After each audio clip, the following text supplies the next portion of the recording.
Assalamualaikum warahmatullahi wabarakatuh. Perkenalkan, nama saya Muhammad Iqbal Nurdin. Baik, pada kesempatan kali ini kita akan membahas mengenai respirasi sel aerob karbohidrat, di mana respirasi ini melibatkan penggunaan oksigen.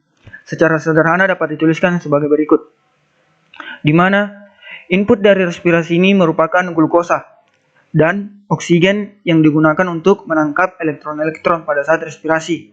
Kemudian akan menghasilkan berupa produk H2O, karbon dioksida, dan energi dalam bentuk ATP.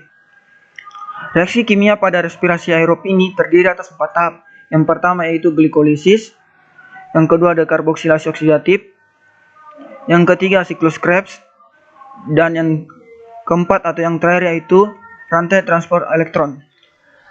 Adapun tahapan pertama dari respirasi aerob yaitu glikolisis, di mana glikolisis ini terjadi dalam sitoplasma sel dan terdapat dua reaksi, yaitu tahap memerlukan energi dan tahap melepaskan energi.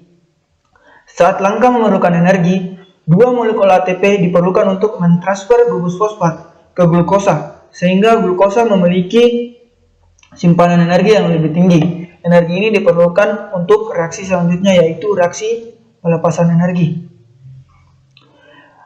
Tahap pertama dari glikolisis yaitu ketika glukosa yang merupakan molekul berkarbon 6 difosforilasi dengan bantuan enzim heksokinase yang mentransfer gugus fosfat dari ATP menuju ke glukosa, sehingga menghasilkan glukosa 6-fosfat dengan satu gugus fosfat di ujungnya.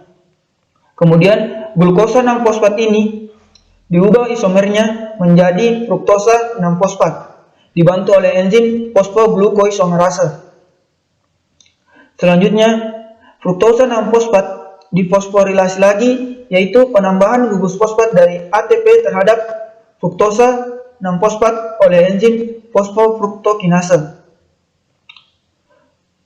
sehingga menjadikan molekul tersebut memiliki dua gugus fosfat di kedua ujungnya dan membentuk fruktosa 1,6 bifosfat. Kemudian molekul fruktosa 1,6 bifosfat yang terbentuk akan dipecah oleh enzim aldolase menjadi dua gula berkarbon 3 yang berbeda, yaitu dehidroksiton fosfat dan gliseraldehida 3-fosfat.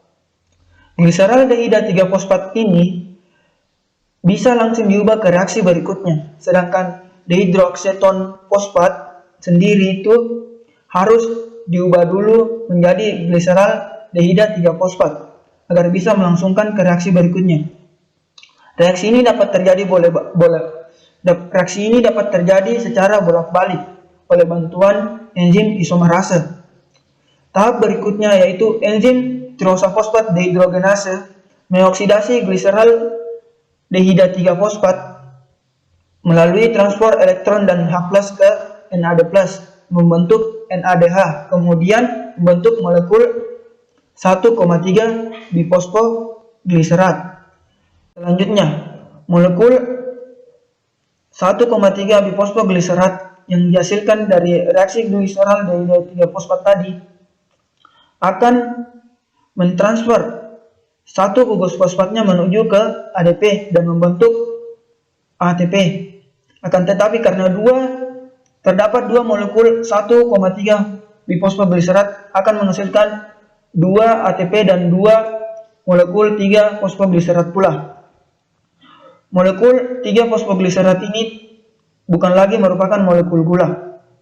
Selanjutnya, molekul 3 fosfogliserat akan diubah oleh enzim fosfogliseramutase menjadi molekul 2 fosfogliserat. Karena terdapat 2 molekul 3 fosfogliserat, maka akan terbentuk pula 2 molekul 2 fosfogliserat. Dan kemudian molekul 2 fosfogliserat akan diekstraksi oleh enzim enolase sehingga mengeluarkan satu molekul air, sehingga terbentuk ikatan ganda dalam substrat menjadi fosfoenal pirufat. Fosfoenal pirufat yang terbentuk adalah 2 karena molekul awalnya tadi adalah 2. Dua molekul fosfoenal pirufat ini mentransfer 2 molekul fosfatnya menuju ke ADP sehingga menghasilkan 2 ATP dan menghasilkan 2 molekul pirufat yang merupakan hasil akhir dari tahapan glikolisis. Adapun kesimpulan yang diperoleh dari tahapan glikolisis itu sendiri yaitu tahapan glikolisis menggunakan input glukosa dan menghasilkan produk 2 asam pirufat, 2 NADH, dan 2 ATP yang nantinya 2 asam pirufat ini akan dipakai atau digunakan pada tahapan selanjutnya.